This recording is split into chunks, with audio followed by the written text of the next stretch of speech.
Ce n'est pas un bon matin pour moi. J'ai été profondément blessé dans ma fierté de Canadien français ce matin, fait Canadien français qui vit au Québec. Et je vous explique l'origine.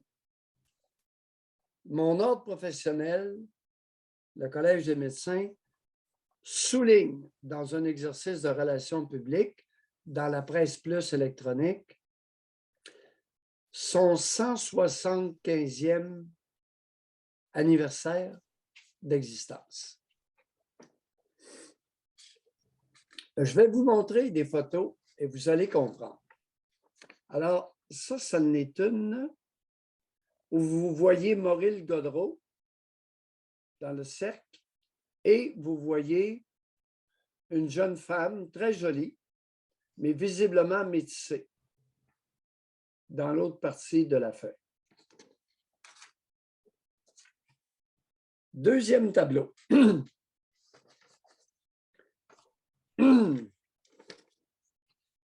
Est-ce que vous le voyez bien? Oui.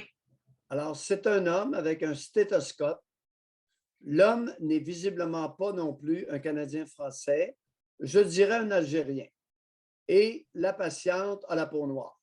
Oui.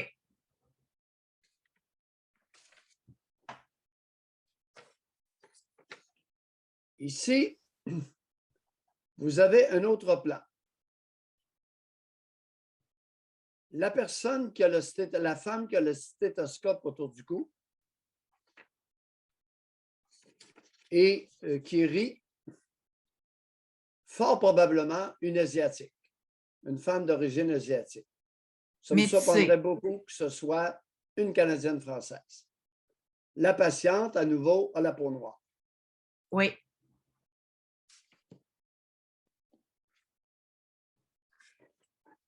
Et le dernier plan, c'est une femme, possiblement d'Europe de l'Est. Caucasienne. J'ignore si on peut dire si c'est une Canadienne française. Donc, nous avons 3 femmes, 2 visiblement pas des Canadiennes françaises et un homme qui n'est pas un Canadien français.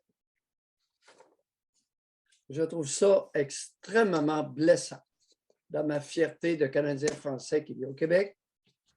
Et ça va vous permettre de comprendre pourquoi je vais vous ratisser les oreilles avec l'expression Canadien français qui vit au Québec.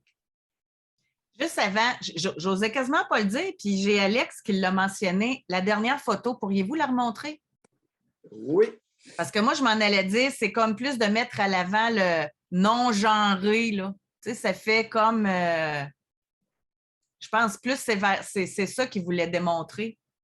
Caucasien, oui, mais tu sais, c'est comme pas... C'est comme non-genré, comme... En tout cas.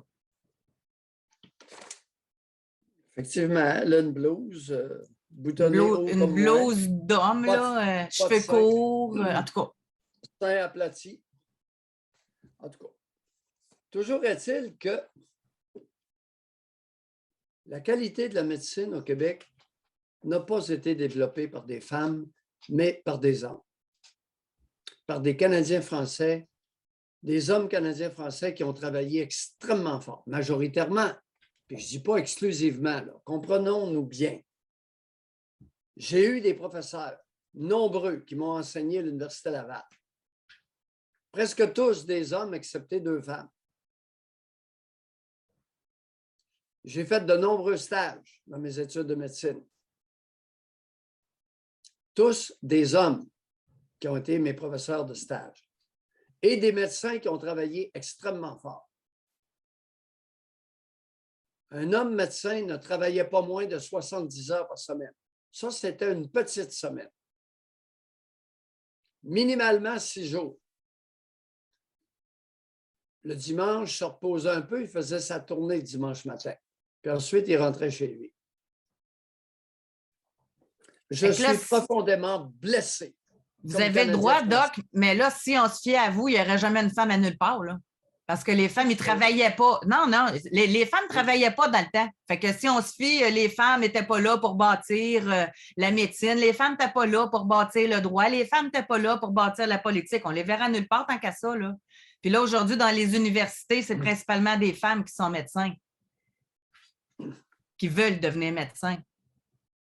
La dernière page, José, le docteur Godreau, Maurice Godreau, c'est le président du Collège des médecins du Québec, pas du Canada, du Québec, contribuera activement aux solutions, notamment en misant sur l'interprofessionnalisation. Demande-moi pas ce que c'est. Comme il l'a fait pour permettre les efforts de vaccination dans la lutte contre la COVID-19, vaccination qui a été définitivement d'un succès retentissant. Nous en conviendrons tous.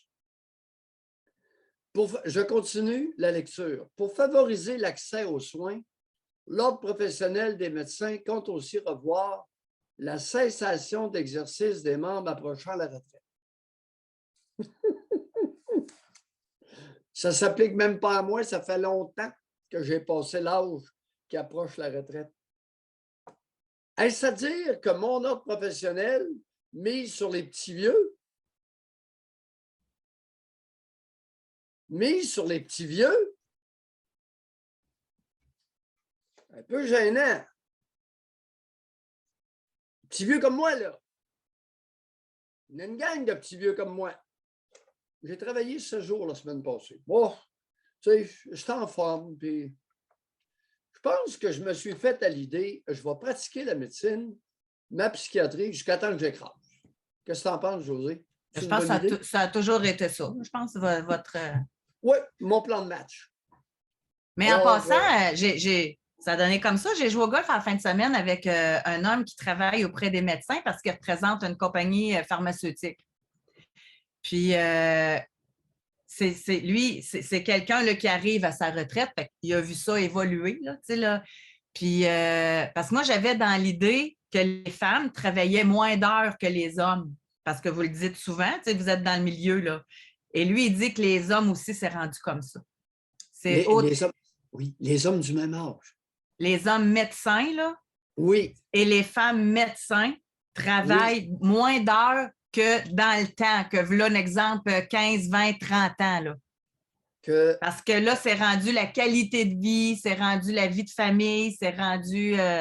Fait que tout ça, c'est sûr que ça change, ça bouleverse notre système de santé. Là. Pourrais-je préciser?